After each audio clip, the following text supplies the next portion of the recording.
Doctors ने Pakistan Tehreek-e-Insaf PTI के chairman Imran Khan की टांग का प्लास्टर उतारने के बाद ब्रेसेस का साइज ले लिया।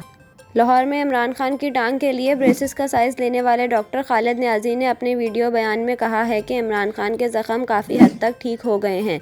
इमरान खान की टांग पर ब्रेसेस लगाने के लिए साइज ले लिया है। डॉक्टर खालिद न्याजी ने कहा कि 1 या 2 दिन में ब्रेसेस तैयार करके इमरान खान की टांग पर लगाया जाएगा। अपने वीडियो बयान में डॉक्टर खालिद न्याजी का कहना था कि ब्रेसेस लगाने से इमरान खान फौरी तौर पर थोड़ा बहुत चलने फिरने के काबिल हो जाएंगे। वाज़ेह रहे कि पीटीआई चेयरमैन लॉन्ग मार्च के दौरान वज़ीराबाद के मुकाम पर हमले में ज़ख्मी हो गए थे। ज़ख्मों से सेहतियाब होने के बाद इमरान खान ने 26 नवंबर से लॉन्ग मार्च की क़यादत करने का ऐलान किया है।